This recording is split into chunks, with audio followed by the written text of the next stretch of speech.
Je voudrais faire une vidéo pour récapituler en fait, plus généralement, ce que j'avais appris sur 2 ans d'administration séminale. Parce que j'avais pas pris le temps, je pense, dans ma vidéo, de faire un tableau spécifique et de parler des différents éléments que je voulais aborder ici. Euh, donc simplement, voilà, quelques leçons. Je pense que c'est important de passer par là. Première chose que je voulais dire, c'est que 2 ans, ça se fait un jour à la fois. Il y a un dicton, je sais plus d'où il vient probablement d'Afrique, mais qui dit un truc du genre: un éléphant, ça se mange une bouchée à la fois, ou une cuillère à la fois. Et c'est la même chose en fait. Tu auras des jours bons, tu auras des jours mauvais, et dans les jours mauvais, tu auras des flatlines, tu auras des tentations, etc. En fait, souvent les flatlines, les tentations, c'est le processus de guérison. C'est littéralement, c'est la petite épreuve que ton inconscient va t'imposer pour que tu puisses savoir si tu es prêt à passer à l'étape supérieure. Et le but en fait, c'est d'avoir une routine. Parce que si tu n'as pas de routine, chaque jour en fait, tu vas vivre au jour le jour. Je dirais que c'est le côté animal en fait de l'instant présent. L'instant présent, c'est la conscience du moment présent. Et au jour le jour, ou dans l'instantané, c'est juste que il n'y a que mes besoins actuels qui comptent, que mes envies actuelles. C'est un côté animalistique, on dirait, en anglais. C'est un côté juste bestial, c'est un côté en fait très, je dirais, puéril, infantile. C'est littéralement le bébé qui ne comprend qu'il n'y a pas qui ne comprend pas que le temps existe, qui ne voit juste que ses besoins à faire, que ses envies, que ses désirs. Et malheureusement, beaucoup d'adultes aujourd'hui, de personnes qui sont censées être adultes, sont dans cette situation. Ça veut dire qu'ils sont incapables de voir plus loin que leur bout de leur nez. Et c'est pour ça qu'ils sont malheureux en fait. Et c'est que les hommes comme les femmes, que ce soit dans l'hédonisme sexuel, la culture des relations superficielles, du hook-up, etc. Parce qu'on se dit: ah mais j'ai des besoins, donc vite, il faut que je me fasse fourrer, et voilà. Et c'est ça en fait, ça laisse des traces. Donc un jour à la fois. Deuxième élément, ensuite, ça c'est le pendant en fait. C'est que tu es dans l'instant présent, mais tu regardes de loin. Tu regardes pas là en fait, tu regardes là. C'est un peu comme lorsqu'on nage. Lorsqu'on nage en fait, on ne regarde pas juste en bas dans le bassin. On regarde à la fois devant nous, sur le côté, mais aussi un peu plus en avant en fait. Comme ça on sait si on arrive au bord du bassin. Donc, comme aussi au yoga, lorsqu'on veut s'équilibrer, on ne regarde pas à la verticale, on regarde un peu en avance de nous. Et même lorsqu'on conduit en fait, on ne regarde pas la route immédiate, on regarde au loin et même notre regard en fait il balaye. Et là c'est la même chose en fait. Tu as un plan, mais tu demeures flexible. C'est-à-dire tu vas dire: ok, c'est quoi mes étapes en fait? C'est ça le plus important. Donc là j'en ai parlé après, mais je vais raborder la question des étapes. Et aussi tes objectifs, donc tu as un plan pour aller à tel endroit. Donc en fait moi ce que je t'invite à faire souvent, c'est tu te dis: je voudrais faire ça. Ok, comment j'y arrive? C'est quoi les étapes par lesquelles je dois passer? Je veux avoir l'indépendance financière. C'est quoi l'indépendance financière pour moi? C'est gagner, je sais pas moi, 100 000 euros par mois, ou 100 000 euros par an. Voilà. Comment je fais gagner pour 100 000 euros par an? Bon, faut que je gagne 99 000, 98 000, ok, on a compris ça. Mais comment je fais pour monter, en fait, pour acquérir les compétences nécessaires pour pouvoir scale, on va dire, grimper en fait ces échelons? Et le but aussi, ce qui est important, je pense, c'est de se mettre avec des partenaires. Pourquoi? Je dis pas forcément des partenaires dans la réalisation de nos plans, mais des partenaires en fait, dans le fait qu'on a besoin de personnes à qui rendre des comptes. Ça peut être à nous-mêmes, ça peut être à notre journal, ça peut être à d'autres personnes. Moi, en fait, comment je rends des comptes à travers ma rétention finale? Je fais ces vidéos. Voilà, tout simplement. Et enfin, les étapes, je pense que c'est le plus important, c'est de célébrer. C'est-à-dire qu'il faut se mettre des moments où on dit: ok, là, je suis arrivé à un point majeur de ma progression, à un tournant, et je vais célébrer cette opportunité. Ça ne veut pas dire que je dois mettre une cuite, je dois ruiner toute ma diète, etc. Non, ça veut juste dire: je vais me donner de la gratitude pour tout ce que j'ai fait, pour tout le processus, mais je vais aussi me donner de la gratitude pour le point que j'ai atteint en fait. Faudrait que j'arrête de dire en fait. On va reprocher ça. Mais c'est aussi important, je pense, dans les partenaires, c'est comment on se fait des amis finalement. Moi j'ai 33 ans, moi j'ai de la chance, j'ai jamais eu de difficulté en fait à sociabiliser. Je sais que c'est pas toujours facile pour tout le monde. Moi j'ai quand même eu de la chance aussi. Ce qui s'est passé, c'est que j'étais dans l'armée, j'étais en lycée militaire, etc. Donc j'ai forgé quand même des liens assez forts. Même quand je suis arrivé ici, ça m'a pris un petit peu de temps, mais j'ai quand même des gens maintenant que je peux revoir de temps en temps, tout ça. Des gens sur qui je peux compter. C'est sûr que ces gens changent. Parfois on accueille des gens dans notre vie, parfois ils s'en vont. Et il faut savoir les laisser partir. Je pense que c'est un travail délicat. Lorsqu'on ne partage plus les mêmes valeurs, lorsqu'on ne partage plus les mêmes buts, être capable de laisser partir les gens, c'est un super pouvoir. Et c'est de se laisser aller en fait. Et en fait, moi ce que je conseille pour faire des amis de manière organique, c'est juste de choisir une activité, littéralement. tu veux faire du tir à l'arc, de la poterie, de la couture, du tricot, de la boxe, tout ce que tu veux du yoga. Franchement, c'est extraordinaire. Putain, je vais te parler d'un truc là. Je pense que je vais le dire tout de suite, sinon j'ai oublié. Je voudrais parler justement aussi de comment on rencontre des gens. Il y a un truc qui est très important de comprendre. Donc ça va faire partie donc, de la dernière partie, mais je vais le dire tout de suite. Lorsque tu commences à voir les choses pour ce qu'elles sont, tu te rends compte qu'en fait que par défaut, les femmes, lorsqu'elles te rencontrent, elles te considèrent comme moins attractif que tu ne l'es. Si t'es un homme lambda. Si t'es un Tchad, t'es plus attractif que l'homme lambda, en fait. C'est ça. Il y a comme un entonnoir central, comme un sablier, en fait. La répartition est un sablier totalement déséquilibré, un truc comme ça, quoi. 90% des hommes sont ici, donc ils sont moins attractifs que ce qu'ils ont l'air, et 10% des hommes sont plus attractifs que ce qu'ils ont l'air, en fait, parce que la femme est attirée sexuellement par eux. Mais en fait, lorsqu'une femme apprend à te connaître, elle va te trouver plus attractif, plus séduisant. Moi, je sais que lorsque j'arrivais au yoga, au début, les filles, pour moi, j'étais un mec lambda, quoi. Voilà. Mais là, au bout d'un moment, les profs, les employés, etc., le staff, ils commencent à me connaître. Donc en plus, moi, je suis super sérieux, je fais ma pratique, tout ça. Enfin, en plus, je suis relativement en shape, et ça, je vais en parler, les gars. L'attraction. Je reparlerai de l'attraction plus tard. Et voilà. Le plus important, en fait, c'est de te rendre compte qu'il y a... Donc, tu fais des progrès. Chaque jour, mec, chaque jour d'attention. S'il n'y a qu'une chose que tu fais chaque jour, s'il n'y a qu'une seule chose, c'est être en rétention. Même si tu restes allongé dans ton lit, tu regardes Netflix, etc., ne touche pas la bite, te touche pas la queue, etc. Voilà.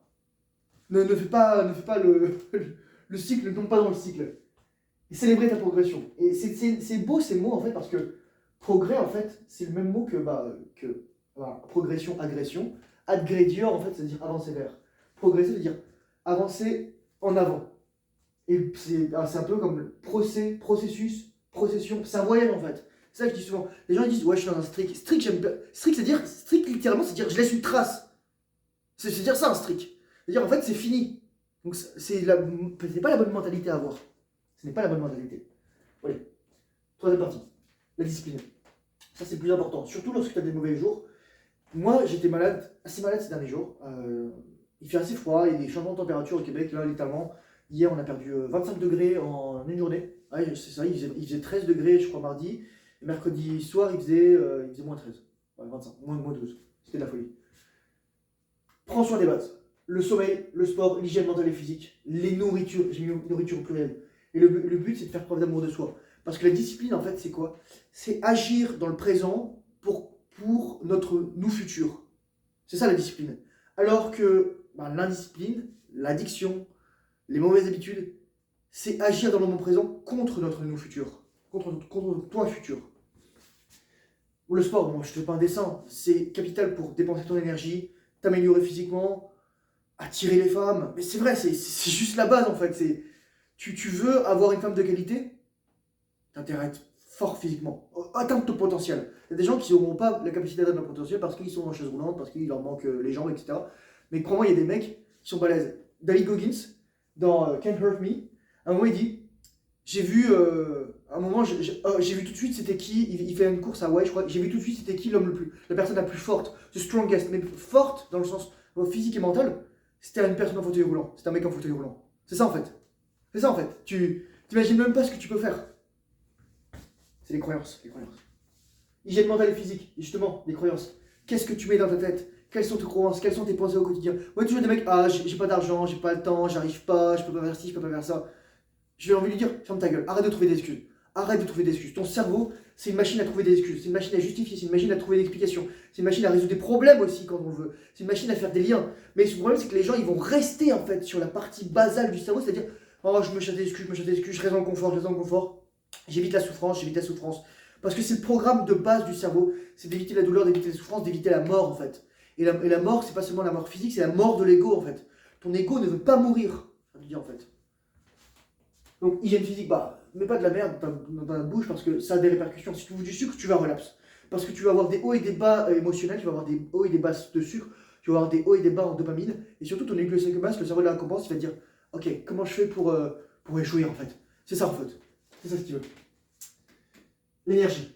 L'énergie, en fait, souvent, c'est ce que tu vas ressentir. Tu sais, tu vas te dire, purée, je sais pas ce que c'est, j'ai un urge. C'est de l'énergie, mec. C'est de l'énergie. Et il y a ce qu'on appelle les 3 joyaux, les 3 trésors et les 3 pratiques, surtout dans la médecine chinoise. Ces 3 joyaux sont le Jing, le Shen et le Qi.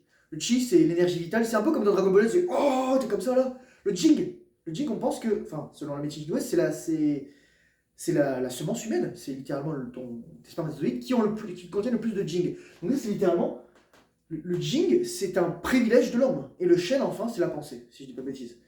Euh, donc avec ces trois joyaux, tu as trois pratiques qui sont associées, le kung fu, le tai chi chuan, le qigong, etc. Le but c'est de rééquilibrer tout ça. Il y a aussi plein d'autres pratiques secondaires comme l'acupuncture, l'acupression, twina, etc.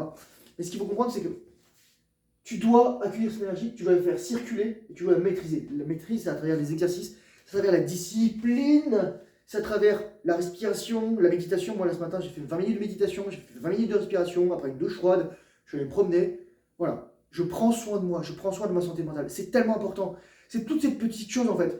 Les gens ils disent ouais non tu prendras soin de ta santé mentale après. Non non non, c'est maintenant, c'est maintenant. Ils disent ouais lorsque tu seras riche, lorsque tu seras ça.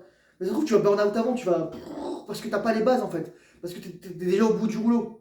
Et le but c'est de prendre soin en fait. Quitte à tu dois faire des compromis, des sacrifices. Parfois c'est pas évident, t'as un boulot etc. Mais si ça te bouffe l'âme, pose-toi la question. Moi, j'étais tellement misérable dans mon précédent travail, pas parce que j'étais dans une mauvaise équipe, mais parce que la tâche me semblait. Je détestais ce que je faisais en fait. Et ouais, j'ai super appris, mais je pense qu'on peut apprendre sans détester ce qu'on fait. Il faut trouver là où on est fort, trouver ce qui est facile pour nous et le faire. Et donc, la maîtrise à travers l'exercice, et surtout, je voudrais faire un point sur le yoga. Le yoga, je vais parler pour deux raisons. D'abord, pour la première chose, c'est yoga, c'est la même racine que le mot joug, J-O-U-G en français, et yoke en anglais. C'est exactement le même mot, ça veut dire le lien en fait. Le lien entre le corps et l'esprit. Et c'est la respiration, ce lien en fait. Ça veut dire ça, yoga en fait. Et ce qui est intéressant, c'est que le mot yoga, le ga en fait, c'est la même racine aussi que le mot gourou, qui veut dire de l'ombre à la lumière en fait. C'est ça un gourou. Un gourou, ça veut dire G-U-R-U, c'est quelqu'un qui t'emmène de l'ombre à la lumière. C'est un guide, c'est un éducateur, c'est un maître si tu veux. C'est un enseignant. Le yoga, c'est important déjà pour toutes les pratiques pour l'énergie. Moi, je fais du yoga chaud. Les gars, la salle, elle est entre 36 et 40 degrés. Et l'hygrométrie, elle est 40-50%. Donc, tu crames, mec. Plus, tu as tous les gens en fait qui vont transpirer, qui vont voir chaud. Donc, c'est extraordinaire. C'est vraiment, c'est juste trop bien. Et je me suis pas rendu compte à quel point j'avais besoin de ça depuis que j'ai recommencé à en faire. Là, il y a environ 2-3 semaines. J'en faisais plus, je prenais plus festivaire et je me sentais pas bien, je me sentais à l'ouest, etc. Alors que j'ai une carte où il me restait environ 30 ou 40 cours à faire. Et j'étais malheureux en fait, j'étais misérable, j'étais triste, j'étais j'étais pas bien. Et là, je redors bien. Là, j'ai fait une séance hier soir et j'ai fait un 26-2, c'est ce qu'on appelle le Bikram. Même si ça ne s'appelle plus Bikram, les gars, ça vous rentre dedans. Je pense pas qu'il y a 1% d'entre vous qui serait capable de faire du yoga chaud. Je suis totalement honnête avec vous.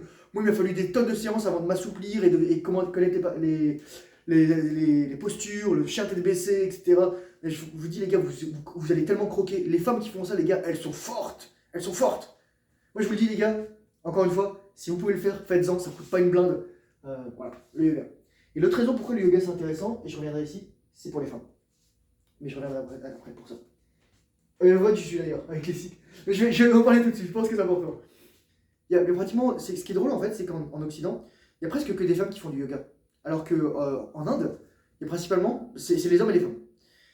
Et en fait, il y a beaucoup de femmes, et surtout, il y a beaucoup de femmes qui sont intéressantes. Mais on sent aussi on sent les énergies. C'est des femmes parfois qui sont un petit peu plus New Age, etc. En fait, j'ai l'impression que ces femmes, elles cherchent à compenser à travers le yoga, à travers les pratiques spirituelles, ce qui leur manque comme dimension paternelle, masculine, comme guidance, et éventuellement, après avoir détruit leurs prospects de partenariat à long terme parce qu'elles ont voulu avoir de la liberté, coucher partout. Et ça, c'est triste en fait. Et je sens ça en fait. Voilà. Je voudrais revenir sur les cycles. Les cycles, en fait, c'est quoi? C'est intéressant parce que l'autre jour, je regardais les noms des fêtes païennes, en fait, les fêtes germaniques ou les fêtes celtiques, avec Samhain, Imbolc, là, qui vient en fait, c'était hier d'ailleurs. C'est en fait le transition des saisons. Nous, on a l'équinoxe, qui est le 21 mars et le 21 septembre, les solstices d'hiver et le solstice d'été, 21 juin et 21 décembre. Mais aussi, il y a des fêtes comme Samhain, le mois des morts, en fait, la jour des morts, le 31 octobre, et Imbolc et Ostara, et je sais plus, enfin les autres noms. Mais tout ça pour dire qu'en fait, il y a des cycles naturels immuables. Et c'est pour ça qu'en hiver aussi, on n'est pas censé être des machines. On n'est pas censé travailler en hiver comme on travaille au printemps, comme on travaille en été, comme on travaille en automne. On n'est pas censé travailler tout le temps. On n'est pas censé faire la même chose. On n'est pas censé être immobile. On n'est pas censé rester dans des là, dans du béton, dans de l'acier et du verre. C'est antinaturel. Et c'est pour ça que moi, en fait, j'ai quitté mon travail parce que je ne me voyais pas faire un truc que je ne voulais pas faire. Mais que je n'avais pas envie, que je n'aimais pas, que je détestais, qui me causait tellement d'émotions négatives et d'anxiété et de stress que finalement c'était une mauvaise chose pour moi. Ça bouffait ma santé mentale.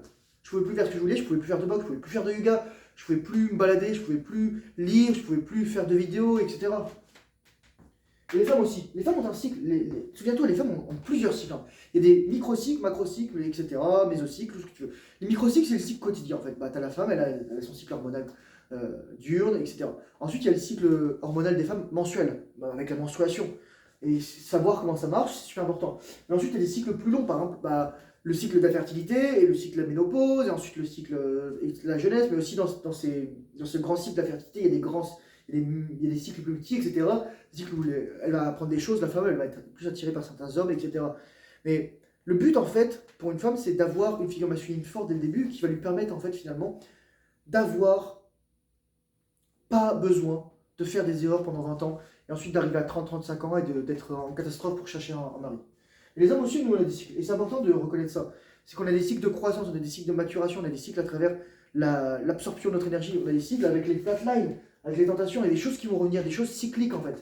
C'est ça qui est important de prendre en compte. On a notre cycle diurne avec le testostérone, on a un cycle mensuel, et on est calqué sur les femmes. Les femmes, lorsqu'elles étaient fertiles une fois par mois, nous, on était chaud à ce moment-là. On sentait que la femme, elle ovulait, on le sentait. Et là, je vais revenir. Et ensuite, on a des cycles plus longs, souvent on parle des cycles de 7 ans, etc. Mais peu importe en fait la durée. La durée n'est pas canonique. C'est comme les gens qui me disent, oui, l'empreinte aurique d'une femme qui a une relation avec un homme, ça reste 7 ans sur elle et 40 jours sur un homme s'il a une relation avec une femme. Non, c'est des estimations, et d'ailleurs, il n'y a aucun moyen de vérifier, mais oui, ça laisse des traces, et sur les femmes, ça laisse des traces beaucoup plus longtemps, voire à vie. C'est juste ça. Comment la rétention familiale, finalement, elle change tes rapports aux autres? Je suis désolé, là, mon feutre est en train de mourir. On a dû changer de feutre, en fait. Tu choisis les gens en fait. Tu choisis les gens que tu veux mettre dans ta vie. Et ça, c'est tellement important. Il y a des gens qui vont plus vibrer à la même fréquence que toi, qui vont être dans la peur, qui vont être dans le stress, dans la colère, dans la haine, qui vont être dans l'orgueil, qui vont pas être alignés avec toi. Donc, toi, tu vas les choisir. Tu vas choisir en fonction de tes valeurs. Et tu vas faire preuve de communication. Parce que tu vas te rendre compte que tout est projection. Tout est projection, tout est projection. Et parfois inversé, pourquoi je dis ça? Parce qu'une femme, lorsqu'elle dit, c'est vrai, j'entendais même dire, ah non, mais moi je veux pas un mec musclé. C'est un truc de dingue. En fait, c'est littéralement, la femme, elle veut un mec musclé. Mais en fait, lorsqu'elle dit ça, elle va tester. Elle va tester, c'est qui les hommes qui vont vouloir me plaire, et en me disant, ah mais non, je suis pas musclé, vas-y, choisis-moi. Donc déjà, en fait, déjà, un, t'as voulu plaire à la femme, et deux, t'es pas musclé. Parce qu'en fait, la femme, elle veut un mec musclé. Une femme, moi je sais, je vais dire ça, et je ferai une vidéo là-dessus, mais cet été, lorsque j'étais une brute, mais vraiment, là, je suis encore plus musclé que cet été. Mais si tu vas voir mon Instagram, comment j'étais une machine en été 2022, là, c'est celle où j'ai les cheveux courts, c'est simple. Euh, les femmes, comment elles me regardaient dans la rue, elles me bouffaient en fait. Elles bavaient, il y avait leur mâchoire qui tombait. Et c'était les filles, c'est autre que je veux dire, mais c'est même les petites filles. Ok? Et je suis pas donné d'âge, mais voilà quoi. Mais voilà. Mais pareil, lorsqu'elle dit, oh, je veux un homme émotionnel, je veux un homme émotif. En fait, c'est pas ça. Je veux un homme qui ait l'intelligence émotionnelle pour pouvoir m'entendre pleurer en fait. Mais elle n'a même pas l'intelligence émotionnelle de comprendre ce qu'elle veut clairement. Donc en fait, c'est un red flag ça lorsqu'une femme dit ça. Parce qu'elle ne comprend pas ce qu'elle veut. Une femme ne comprend même pas ce qu'elle veut en fait. Parce qu'il y a ces deux cerveaux qui sont en compétition. N'oublie jamais ça. Ce qui est important à comprendre, et là je vais dire un truc, finalement avec le regard des femmes, c'est qu'il y a un certain nombre d'années, des dizaines de milliers d'années, peut-être des centaines de milliers d'années, lorsque nous avons évolué à partir, pour certains homos de primates, nous avons perdu en fait une capacité très particulière qu'ont certains mammifères, par exemple je pense aux biches ou aux chèvres ou aux chevreuils, qui eux en fait ont leur orgasme qui est lié à l'ovulation. C'est-à-dire qu'en fait elles n'ovulent jamais, les femelles, sauf lorsqu'elles ont un orgasme. Et donc c'est concomitant. Et pareil en fait, les chattes femelles, dans la nature, elles n'ont pas leur menstruation l'hiver en fait. Elles n'ont pas leur menstruation jusqu'à mars, avril, mai, et elles ont que jusqu'en août-septembre. Et probablement, nos ancêtres avant c'était la même chose. Mais sauf que maintenant, nous, avec la lumière artificielle, etc., avec le fait de vivre à l'intérieur, d'avoir toujours la chaleur, le corps des femmes n'est plus adapté à ça en fait. Et donc il est fertile toute l'année. Et donc normalement, en fait, ce qui se passait, c'est que la femme était fécondée entre les mois de printemps et d'été, et ensuite l'enfant, il naissait souvent à la fin de l'hiver, début du printemps prochain. Mais on n'a plus ça en fait. On n'a plus cette logique. On n'a plus cette cette discipline en fait sexuelle. Le regard des femmes. Moi je vais te dire un truc, le regard des femmes va changer. Moi hier j'étais au yoga, je voyais les femmes qui me regardaient. À un moment je me tourne et je vois une femme qui détourne son regard tout de suite. Tu le sais quand une femme te regarde. Tu le sais quand une femme te regarde. Tu le sais quand une femme est attirée par toi. Tu le sais en fait. Il n'y a aucun doute. Il n'y a aucun doute. Moi là actuellement, je vais te dire avec toi, c'est l'hiver, j'ai pris du gras parce que je marche moins, etc. Je fais moins de vélo. Mais je suis quand même en shape. Je suis quand même je suis quand même une montagne de muscles. Enfin franchement c'est le niveau de force que j'ai, c'est terrifiant quoi. C'est vraiment... j'ai un pote avec qui je m'entraîne à la salle de sport, il s'appelle Aziz, et vraiment, parfois, il me dit oh, t'es capable de faire ça et tout. On faisait des anneaux, alors que lui, il est vraiment stock, il est vraiment lean quand même, il est puissant, il est fort, il est discipliné. Mais moi, quand je fais des anneaux, c'est un autre niveau quoi. Anneaux de gymnastique, dips, pompes, etc. Même lui qui est vraiment une brute, je considère comme une brute avec un niveau, je suis plus fort que lui à ce niveau-là. Et sans forcer en fait. Pour moi, c'est juste une routine. C'est pour te dire quoi. Voilà. L'intuition, je pense que ça c'est un élément le plus important que tu développes en rétention finale. C'est comme tu es plus aligné avec ton énergie sexuelle vitale, tu es plus aligné avec l'univers, avec le monde, mais surtout avec les autres. Et tu vas voir en fait, c'est drôle parce que tu vas voir les gens qui sont en santé, tu vas voir les gens qui sont en maladie, à la fois ou physique ou mentale. Tu vas le sentir dans leurs yeux, tu vas le sentir dans leur regard, leur odeur, tu vas le sentir tout de suite. Et surtout, tu vas être plus incisif, tu vas t'éloigner de ces gens, ou tu vas leur dire si tu veux pas être avec ces gens-là. Tu vas le sentir aussi quand est-ce que les femmes sont fertiles, parce qu'en fait, ce qui s'est passé, je disais, donc les femmes, elles étaient fertiles quand elles étaient fécondées, littéralement. Quand l'homme éjaculait, elle avait un orgasme, hop là, elle ovule. Mais maintenant, en fait, les femmes, elles ont déconnecté leur cerveau, parce qu'elles ont déjà parce qu'elles ne peuvent pas attirer tous les mâles, elles doivent les sélectionner, mais aussi parce qu'en fait, elles doivent cacher le moment où elles sont fertiles. C'est ça mon hypothèse. C'est que le cerveau sexuel et le cerveau de travail des femmes s'est déconnecté, parce que littéralement, le moment de fertilité et le moment de comportement, c'est déconnecté. Même si en fait, il y a des femmes où ça va être plus prégnant, ça va être plus visible, elle va plus avoir d'envie, etc. Mais c'est pas comme les femelles babouines qu'on les lève littéralement, qui gonflent énormément. Enfin, tu le vois à des kilomètres le rouge, c'est un truc comme ça quoi. Et tu vas sentir aussi les humeurs, tu vas sentir en fait les énergies, tu vas sentir l'atmosphère, tu vas sentir tout ce qui, je dirais, est dans le détail, dans la subtilité. Tu vas sentir l'attraction, comme je t'en parlais encore hier. Je voyais les femmes qui me regardaient, je le savais qu'elles me regardaient. Je savais. Elle, tu sais, moi, je suis pas le plus beau gosse, etc. Mais moi, maintenant, je suis masculin. C'est-à-dire, je fais ma vie, j'arrive au yoga, je fais ma séance, je me casse, basta. Et je me suis fait reprocher ça, en fait. Ouais, Thomas, qu'est-ce qui se passe? T'es sérieux? T'es plus aussi jovial qu'avant. C'est drôle, les gens qui disent le mot jovial, d'ailleurs, parce que jovial, ça veut pas dire joyeux, en fait. Jovial, ça vient de Jupiter Jovis, c'est le génitif, en fait, le complément du nom, en latin, du mot Jupiter, du dieu. Et jovial, en fait, c'est dire sanguin. C'était des 4 humeurs, avec la bile, avec je sais plus quoi, le mélancolie, avec l'autre truc, et avec le flegme, lymphe, bile, un truc comme ça. Non, pas flegme. Bref, voilà. Le sang, voilà. Mais l'humeur ou les humeurs, tu vas vraiment sentir tout ça en fait. C'est super important. Il faut y arrêter de dire en fait. Désolé Théo. Mais finalement, je vais arriver là, ce qui nous dépasse. Ce qui là, c'est le plus important, c'est. J'ai mis Dieu avec un. Au pluriel. Moi, je vais te dire un truc. Chrétienté, islam, hindouisme, bouddhisme, on s'en fout des dieux en fait. On s'en fout en fait de la religion parce que la religion n'est qu'un système de croyance qui a été créé à un moment donné pour expliquer quelque chose qu'on ne voulait pas comprendre. Jésus, il s'est jamais dit je vais fonder le christianisme. Pareil, voilà. C'est juste un moyen qu'on avait d'expliquer le monde, un moyen d'organiser la société. La religion a un but politique, la religion a un but social, la religion a un but de stabilité de la société. Voilà, c'est ça qui est important de comprendre. Et moi je dis, les querelles, les gens qui disent oh chrétien, islam, tout ça, Jacques le Fou, ou alors l'Observateur, ou alors Jésus musulman, on s'en fout de tout ça en fait. On s'en fout, mais littéralement c'est. Moi je vais te dire un truc, je vais juste te dire un truc. Dieu il est tellement parfait que tes mots ils sont incapables de retranscrire sa perfection. Et ce que tu vas pas aimer, ce que je veux dire, c'est qu'en fait Dieu c'est tout. Parce que si c'était pas tout, ça serait pas Dieu. C'est tout. Dieu c'est un absolu. C'est tout ou rien. Voilà. Et si c'est rien, bah c'est pas Dieu. Voilà. Et donc, toi, tu es Dieu, en fait. Tu es un Dieu. Et je comprends maintenant ce que disait Nikola Tesla. Il dit, nous sommes des dieux, nous sommes des dieux, mais nous l'avons oublié. Et il y a Jim Carrey qui disait aussi, en fait, c'est important, tes yeux, c'est à la fois des écrans, c'est des réceptions, mais aussi c'est des projecteurs. C'est là où tu décides de mettre ton attention. Et en fait, tu as un pouvoir créateur à ce niveau-là. Tu as un pouvoir aussi créateur de tes testicules, donc attention spinale. Mais moi, je vous dis juste, en fait, pour moi, ça me passe au-dessus, en fait. C'est soit la prise de psychédélique qui a aidé, soit mes réflexions, mais Carl Jung aussi, au début de cette biographie, il en parle, il dit J'ai jamais compris pourquoi on avait tout ça. Il a fait sa communion, il comprenait pas. Son père était pasteur protestant, il est né en Suisse. Et moi, pareil, j'ai jamais compris ça en fait. Moi, pour moi, j'ai jamais compris la liturgie. Je veux dire, j'adore la sainteté du lieu, j'adore la dimension sacrée, mais pour moi, on en reste là. C'est-à-dire qu'ensuite, la religion, c'est de l'intime. Le contact avec Dieu, pourquoi j'ai besoin d'un prêtre? Pourquoi j'ai besoin d'un imam? Pourquoi c'est parce qu'il aurait lu des textes, il serait plus savant? Pourquoi c'est pas quelque chose, c'est pas une foi en fait, c'est quelque chose d'inébranlable? Moi, je te pose la question, je te laisse réfléchir. Humilité et grandeur. C'est qu'en fait, tu redeviens très, très humble, mais en même temps, tu te rends compte de toute la puissance qu'il y a en toi. Tu te rends compte du pouvoir divin. Tu te rends compte en fait de la capacité de la vie, la capacité de la responsabilité que tu as. Tu deviens un homme masculin, je te dis toujours, masculinité. Si t'es un homme masculin, tu peux pas être toxique. Si t'es un homme toxique, tu peux pas être masculin. Et si t'es toxique, souvent t'es pas un homme.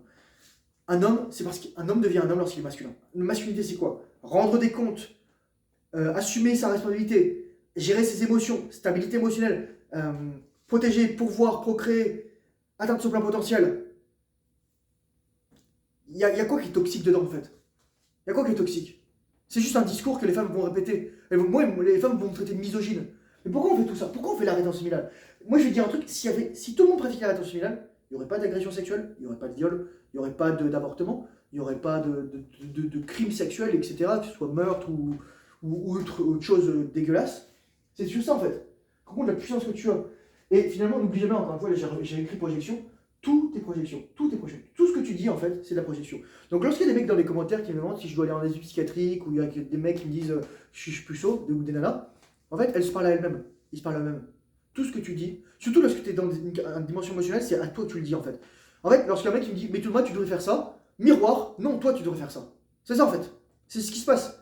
Comprends que tout ce que tu dis, c'est de la projection. Moi, ce que je dis. Et en fait, ça va être un reflet de ton inconscient et de tes programmes. C'est-à-dire que si ton inconscient et tes programmes, c'est de la merde, ce que tu vas projeter, c'est de la merde. C'est juste ça. Écoute, j'ai pas grand-chose d'autre à te dire. Ah oui, je termine là. Camp de jour terrestre. Pourquoi j'ai écrit ça? Parce qu'en fait, aujourd'hui, ce qu'il faut comprendre, c'est que tu es sur Terre pour faire une expérience extraordinaire.